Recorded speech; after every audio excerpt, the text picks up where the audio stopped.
Hello, good evening, everyone. Happy Raksha Bandhan to all of you. So, this is my first live question and answer empowered hearts. तो आप शायद सोच रहे होंगे कि what is empowered hearts? So, let's start this live explaining what is empowered hearts, why is empowered hearts here as a question answer session on the first place. तो उससे पहले थोड़ा सा मैं अपने बारे में बताता हूँ बिकॉज मैं कुछ वीडियोस आपने देखे होंगे शायद but I have never explained who am I and what I do and why I am here with Sattva. So I'm Shuvain Mukherjee. I'm just another person like you, having you know journey of this life from last 40-42 years. A lot of learnings has happened throughout this journey, and eventually I found my interest in human psychology, not by chance, but it looks like the destiny has brought me here. Over a period of time, the different struggles, the different ups and downs, which maybe all of us are going through, I've also gone through. And that's where it brings me here to create Sattva inner wellness. Our mission is to create a society of people who are empowered with a you know with empowered hearts, and that ripple effect can reshape the society and create peace and love. So that is the objective of this. I am a NLP practitioner, a cognitive hypnotic coach, and of course, relationship and life coach is the area where I am focusing on. What is relationship and life coaching? Let me explain you that. Many of us may have a doubt or may have a preconceived notion the relationship means is only a romantic relationship. But I want to break that myth as well. Here is, of course, relationship is a romantic relationship for many of us, and it is not a you know not a false statement. However, is that all when we talk about relationship? No, relationship is also with our family. With as a professional, we have a professional relationships. More to that, we have a relationship with ourselves. How many times we go back and reflect and talk with ourselves in our busy life? Many times we are not able to do that. Our different roles what we play, maybe as a professional, as a family member, as a partner, as a friend, we lot of things happens in our life. We carry a lot of scars, sometimes a lot of burnout, right? And it affects all the areas of our life. So my motto is how I can reshape the relationships which people are going through if they're struggling into it, so that their life become empowered. So with that, I will start this live. Now coming to back, why empowered hearts? Empowered Heart is a platform where every month I will come up to answer all your questions which you may or may not be able to ask anyone. You may be struggling with certain things, and you may be not knowing what to do, where to. Empowered Heart is all about that. Recently, I did a survey on relationships, and more than 50% of people has shared that they are willing to go to friends and family for any suggestion, which is perfect. There is no, it is not bad to do that. However, when it comes to friends and family, they will give you a suggestion from their perspective with all the best intention, of course. But their inputs may limit till providing you advice. In this empowered hearts, what we can also speak through is what can be the strategies, and maybe if something is going out of hand, what you can do. Empowered heart is an effort from my side to help the society to get the answers of all their questions related to the emotional wellness, so that we can build people, our life can be with of more peace and resilience. Today it is the first episode, so obviously, and also Rakhi, right? So obviously, I don't know how many of you are able to watch this or not, but we'll doing this every month. Today, I will pick up few questions which I have been answering in different platforms like Facebook and Quora, and we'll try to start from there. And let's see if we have any live questions. We'll definitely try to answer that. Why I am picking up these questions? Because I have answered these questions already in some of the other platform, and these questions may resonate with you or someone else and may help you. That is the only intention. So that's bring to me few of the questions which I'm going to take up today. So let's go to the first question. The first question is okay. This is a question. I'll not even name so I ask these questions. The only reason is I have answered this in different platform. I don't know how comfortable they will be if I take the names. Who have asked this question. But this question as of now will be anonymously answered. Uh, what are the benefits of a diverse separation counseling, and how can it help individuals navigate the emotional challenges of a breakup? Okay, a great question. uh, Divorce separation counseling. So let's talk about divorce. What happens when we go through a divorce? It is a huge turmoil. एक बहुत ही ज़्यादा stressful time से गुजरते हैं दोनों ही partner, right? Two partners come together, maybe out of love, maybe out of a arranged marriage setup or whatever it is, but they came up with a dream to live together. Now, due to some reasons, the decision has been taken that they cannot live together, and that's where the divorce comes into the picture, right? It is not easy. Maybe decision taking the decision was also not easy, but going through and executing the decision is also very, very difficult. How a divorce counseling, separation counseling can help. So, divorce separation counseling can be very meaningful because you get a space where you can actually share your thoughts. Now, many times what happens is some with someone when we share very important and precious moments, it is very difficult to come out, right? Our mind doesn't allow us to come out, and due to that we go into depressions, maybe in different kind of issues like anxiety, fear, and so on. A diverse separation counseling can help an individual to handle all these things. There are different methods to restructure your thoughts, to have a relaxing mind when your mind is getting too many thoughts, maybe making you sad, making you feel anxious. So a counselor may able to take you through different techniques which will help you to manage all these things, to make this journey easy. So like a divorce is not the way we see it in maybe in many movies or all. It is not a 1 day or 1 week journey. Many times it takes years, and there are a lot of struggle people goes through. It is very important that one way where their life is going through such a big decision, such a change, they are stable through their emotional health. Their mind is stable. They are able to handle all this challenge. If our mind is not stable, then it's very difficult to handle all this challenge, and then a breakdown can happen.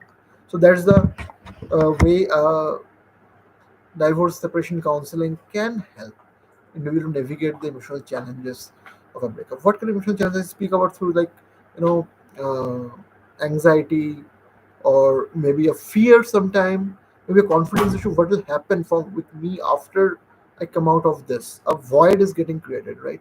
How to fill that void? Like will I be able? The biggest question what comes to many people is after this divorce, will I be able to find love anytime? So those doubts and how to navigate those challenges, professional can help you very well. So if you have any other questions related to this, please feel free to put it in the chat. Whether you are watching it now or later, I will try my best to answer those. Okay, the next question is, can anxiety ruin potential relationship? Yeah, I think it's a very important question. Anxiety in today's world is getting you know are getting so much spreaded across different people. People get anxious, many people get panic attacks also because of this anxiety. So just imagine now that two partners coming together, and when they are coming together, everyone want to show their best part, right? That itself can be a pressure which can trigger an anxiety. Second thing is, if a partner is not comfortable and not able to handle your anxiety, there is a huge question mark they will have that how the relationship will go ahead, right? So it's very important that if you're suffering from anxiety, take a professional help. Uh, Depending on your level of anxiety, a medication along with therapy can help you, or individually therapy can help you if it is at a very initial level. But if it is something which is not manageable by you right now, medication, consulting with a right therapist will, along with the therapy, will help you a lot to manage this so that you can minimize the impact on the relationship. The best thing is to do is discuss this with your partner. Let them know this is something what you are going through and you are taking some steps to come out of this, and they will be able to help you in this journey. Okay, so the next question is, what should I do when my husband has an extramarital affair? Okay, so now extramarital affair is something we don't discuss, right, in our society much in a very uh, good way till now. However, of course, it is not a good, right? I'm not saying it's good, but the point here I'm trying to say is people does not discuss this so that one can go to the resolution. Now, what to do if a husband is having an extramarital relationship? This there is no one, one word answer or one answer for this. It totally depend on the kind of relationship one is sharing with their partner, be it a husband or wife, whoever is involving in extramarital relationship. It completely depends on the kind of dynamics they are sharing. Why? I'll tell you so.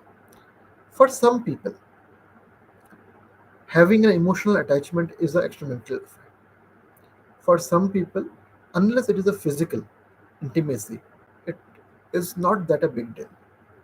For some people, having a physical is not a big deal, but if they are emotionally connected, then that is a big deal. And even there are relationships which are very open in nature, and the partner has that kind of understanding where this does not matter. But come this question coming from someone, it means it matters to them. So I will answer this from that perspective. What if it matters to you? The first thing is one wanted to understand is what next decision you are going to take, how you do that. So normally what we suggest is there should be objective decisions about it. Many times we take decisions out of our heart, and that is okay because ultimately our aim is to become happy. However, when we are taking a decision from a long term, we should be little bit objective. There can be three decisions, in this scenario. Primarily, one, you know, if extramarital affair is impacting you, coming out of the relationship. Second is staying in this relationship and forgiving.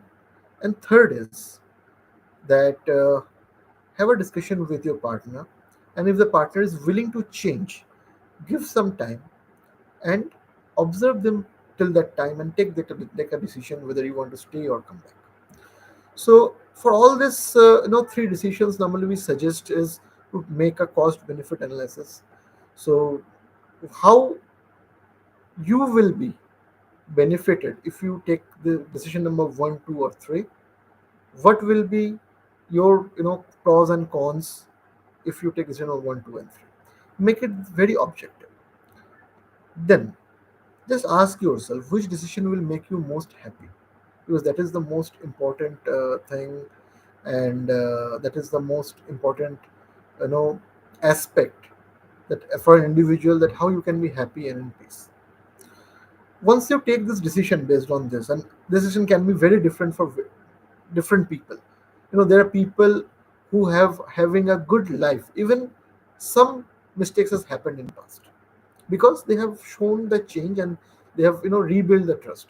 It is very difficult to rebuild the trust when it is broken, but it is possible, the right intent. Second thing is, even at this point of time, if you are looking for to stay in this relationship, what are the few things that will be most important and non-negotiable for you? Communicate that to your partner, so that they can understand that. And the third thing is, try to understand in the first place why this happened.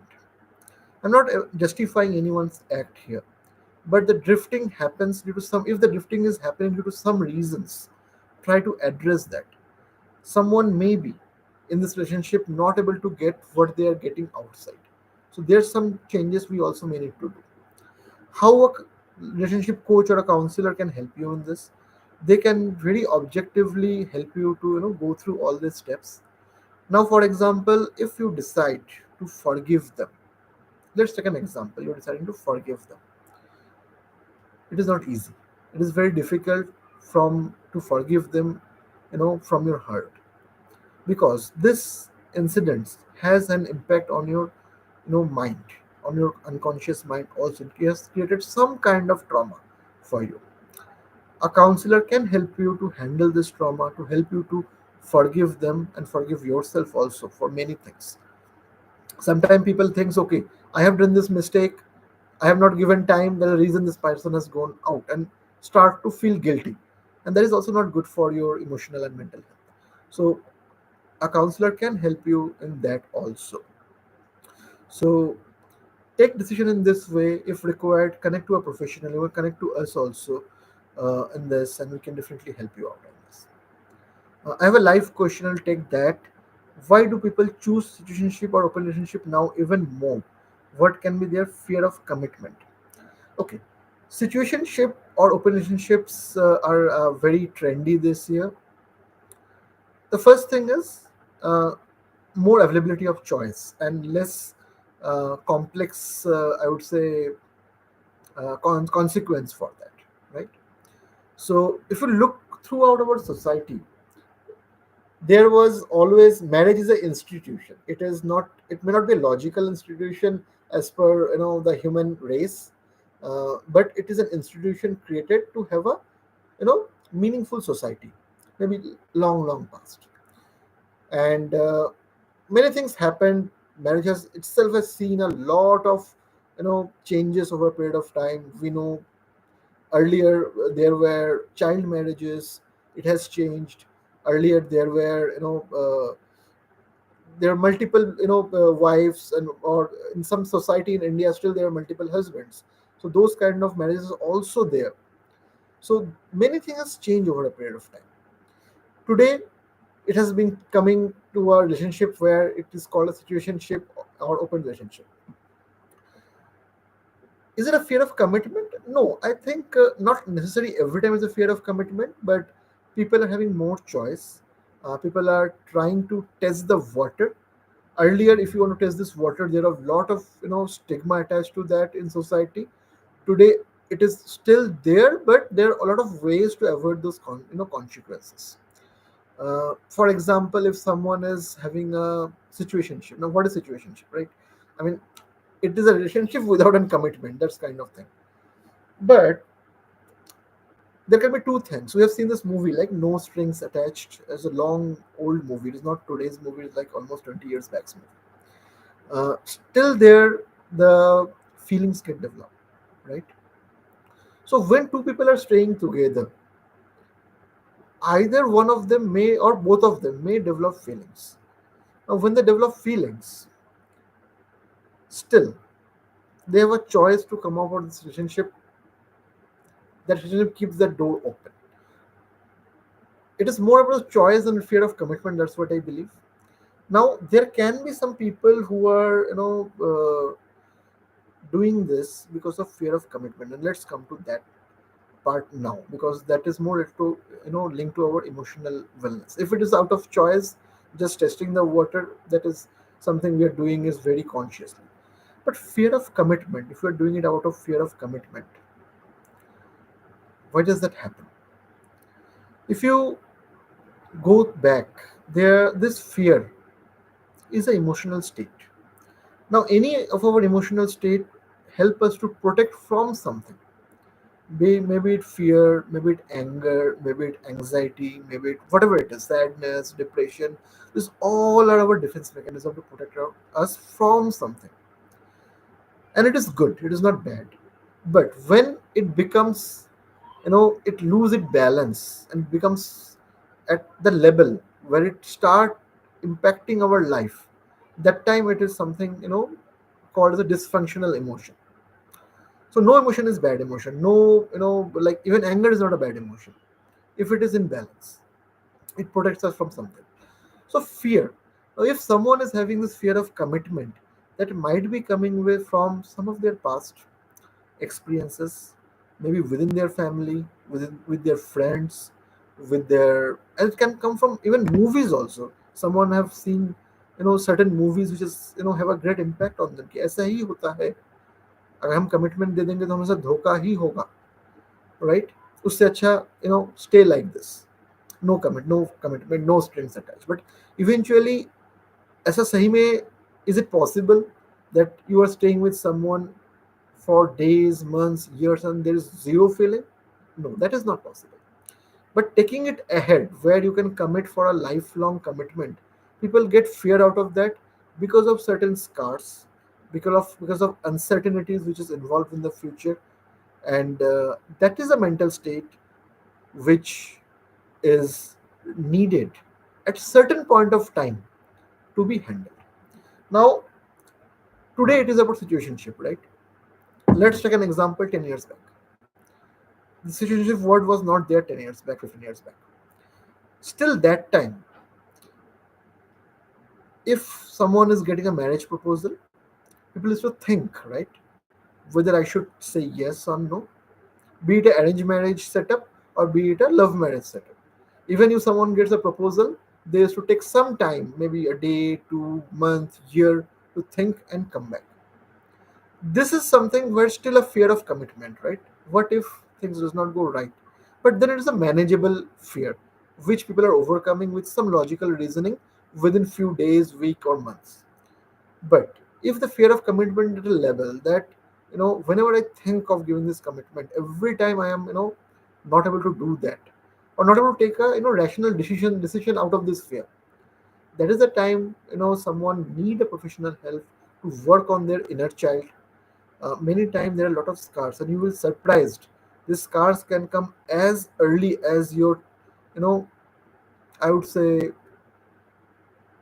5, 6, 7 years, even before that, what you have experienced, and it is possible to remove these scars, to work on these scars, so that this fear can go away, and you can have a meaningful relationship. So I hope that answer your question. Next question, what I'm going to take is. Okay, I think I have taken this. Okay, this question is very interesting.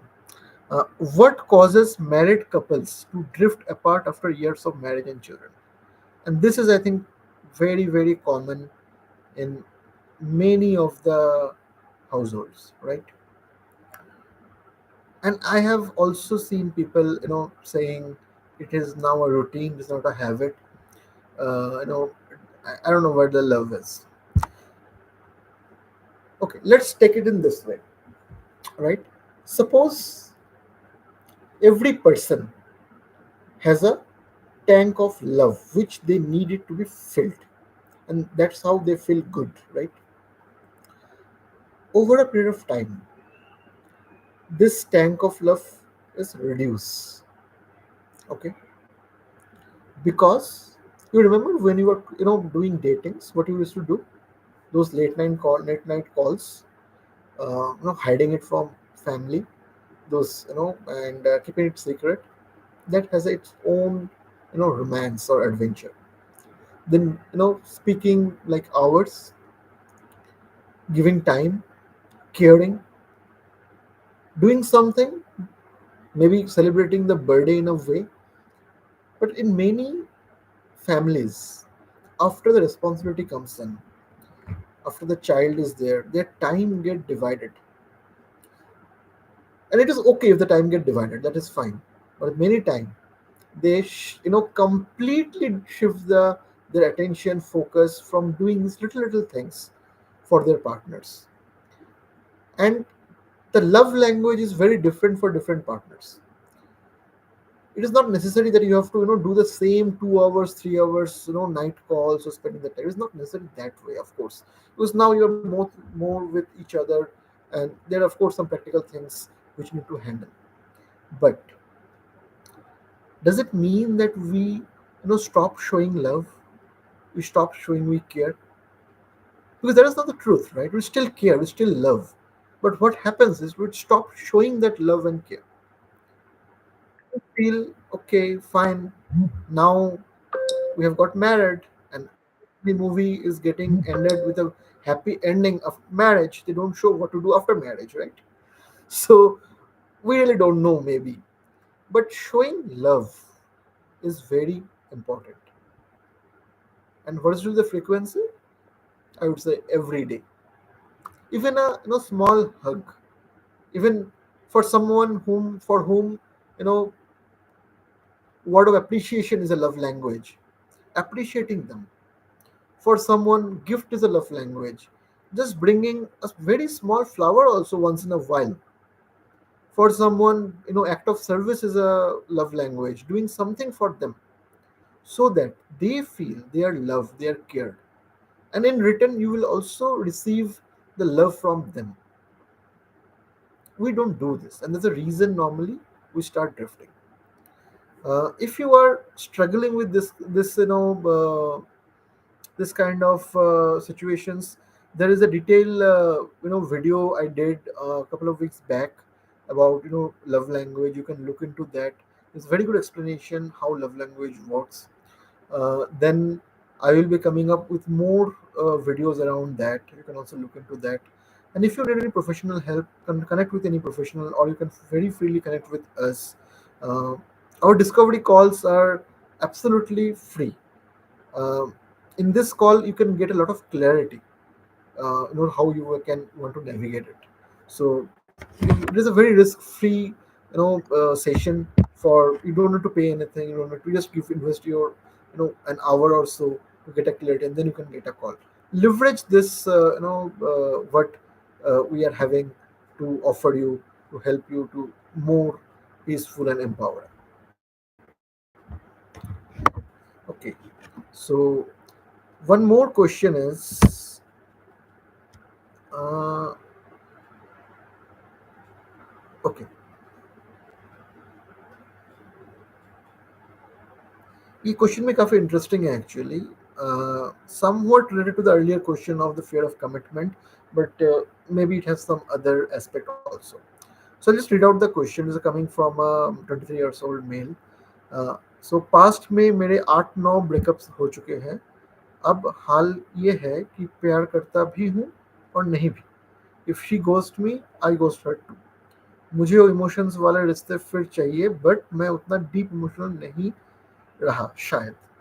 डर लगता है शादी के बाद भी कहीं ऐसा ही ना चलता रहे कि I love them but I don't love them at the same time. I am seeing someone since November 24.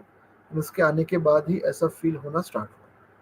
Okay. So, what I understood from this question is that there is a person who is having a mixed feeling about the relationships. Sometimes they really feel loved, but sometimes not. And particularly with one of the relationship which they are into, like from last 7-8 months, they are feeling this. Okay. So I think if you are going through this kind of situation, what you need to do is you need to reflect back within you. There are some rooted issues definitely within you which is stopping you to go ahead in this relationship. Or what you mentioned is like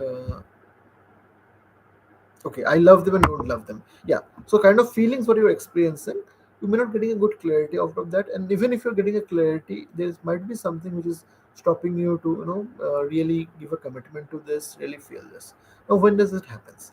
It definitely it happens sometime when there is some heartbreaks or some relationship which is still having some scars within you. That can be one possibility. There can be some of your beliefs which is stopping you to do this. Some beliefs might be, चलो ठीक है relationship में तो ऐसा ही होता है, genuine प्यार शायद नहीं मिलता है, whatever it is, can be, I don't know.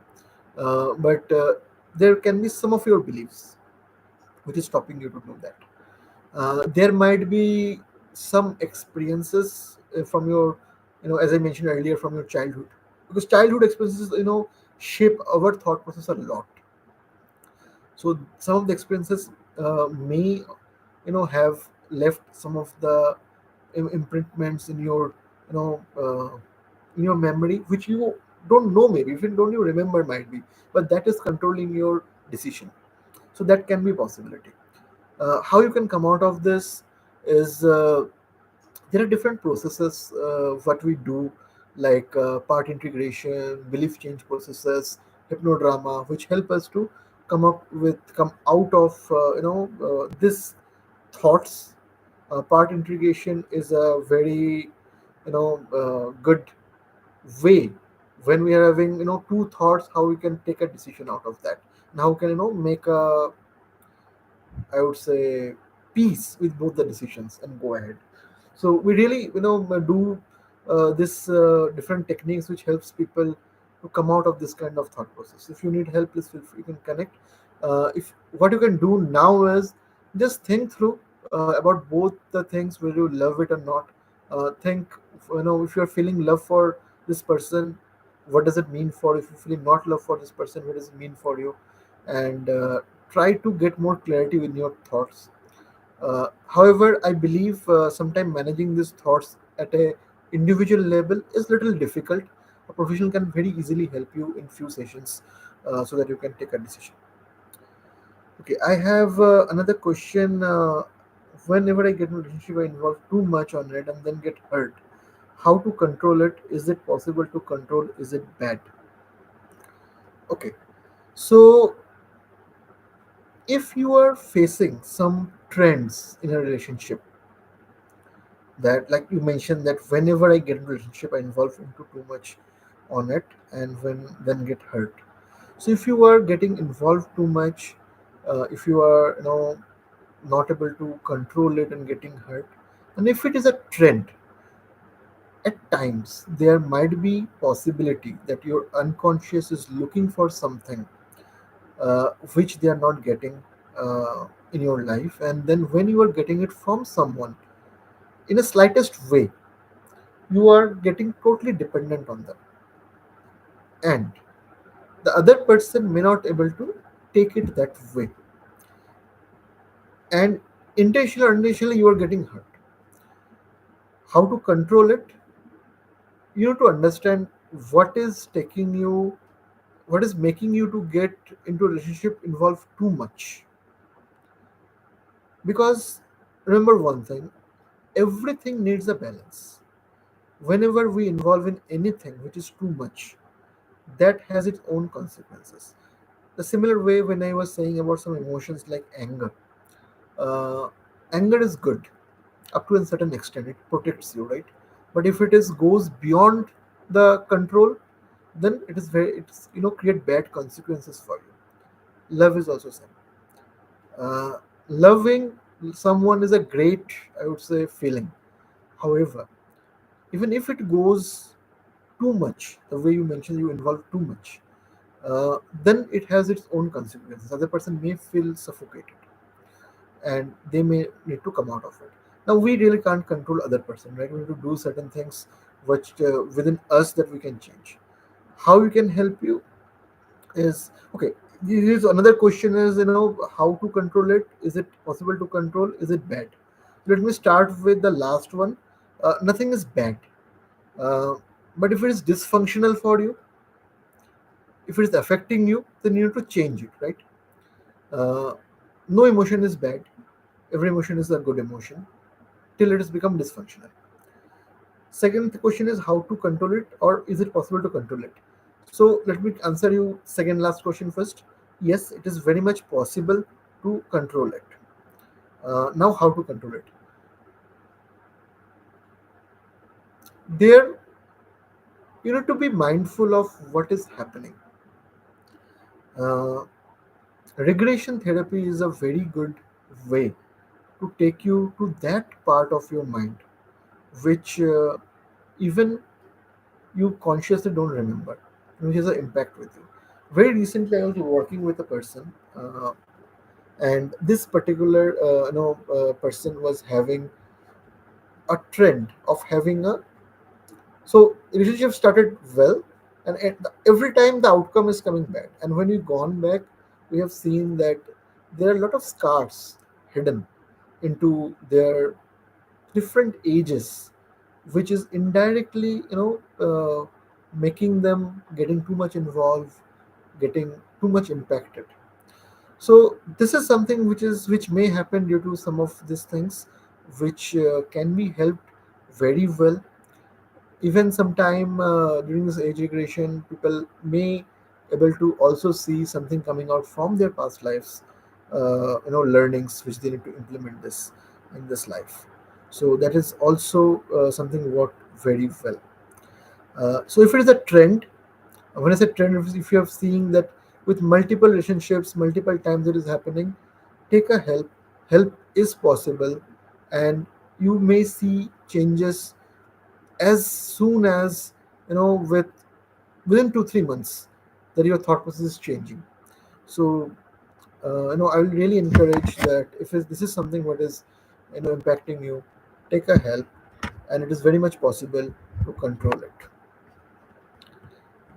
It is almost now 40 minutes. I will take one or two more questions. Uh, okay, this is another important and good question is how does addiction impact a person's ability to build trust in relationship? Okay, what is addiction? Let's understand that. Addiction is something that when we are dependent on something and we really can't function without you know that. It might be drugs, it might be, so today the mobile addictions are very much in people. They keep on scrolling the reels. It might be alcohol, it might be cigarette or anything else. It might be also sometimes which may feel good, like someone uh, continuously doing work. There is also an addiction, workaholic we say sometimes, right? And sometimes people so end up into taking some of the substance which are really bad, like very bad drugs and something like that, right? uh, so those addictions, how it can impact a person's ability to build trust in relationship.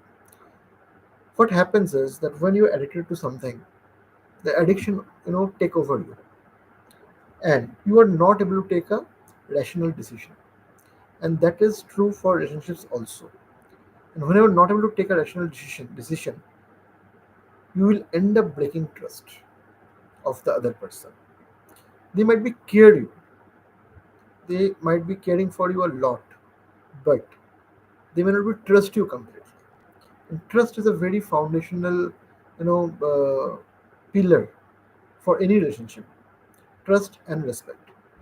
Now, how to deal with this? So, if addiction is becoming something which is dysfunctional, take professional help. Uh, if it is too much, there are rehab centers where you can get help to come out of this. If it is something what you think you can control but tried but failed, a therapy can be very good way. Reframing is a very excellent method to change these habits. We can do a lot of anchorings to help you to come out of the state, to find out a trigger, what is taking you to this addiction. So for example, someone is having a alcohol, right? He's some a person who is an alcoholic. He wants to quit alcohol, but whenever he sees a shop, a beer shop or a wine shop, he used to stop and go there. Now, just seeing this board of a wine shop is a trigger which they can't, you know, which is taking them to take the alcohol again. So we can work with this kind of triggers because we cannot change the triggers, but the response of the triggers can be changed very effectively with the NLP techniques. So we can change the response of this trigger, and we can help individual to come out of this addictions. However, if it is at a level where you are not able to control it, for many people, like some of the drugs, it is very difficult. They have physical effects and all. So it is highly recommended that time you take up, help of a doctor, a psychiatrist, or take a help of a rehab along with the therapy. That helps you a lot. So yeah, I think it is almost 45 minutes now. So I will stop here today. We'll come up with this kind of questions and answers every month. The intention is to answer as much as question we can to give you the clarity, so that you can take the right decisions for your next, your future. We don't judge you. You can ask here any questions. We are here to just transform your future so that you can help you to transform your future. I will leave our website and other contact details in the description or in the comment box. And anytime you want to connect for any help, please feel free to connect. And as I told you, our first session is always going to be free. The only reason is, in this session we help you to gain a clarity, what you want, how you can help. Because in this scenario, it is still I'm trying to answer each questions, but still it is not a one to one answer. Every individual is different. So take benefit of this discovery sessions what you're offering absolutely free of cost. You can connect to us anytime you need any help. There is no compulsion that you have to go with the therapy only after that discovery session. This is something what you can do even with that commitment. So thank you very much for being in this live. If you are seeing this video in future, please leave your comment. If you have any questions, please feel free to ask it. I have a website. You can go through that website, and I write a lot of blogs around this. You can get more information around that. There are Follow my YouTube channel, and if you need more videos, every week we come up with some live with some other experts also. You can leverage those also. And yeah, so thank you very much, and I will see you in my next video. Thank you. Bye bye. Have a great day.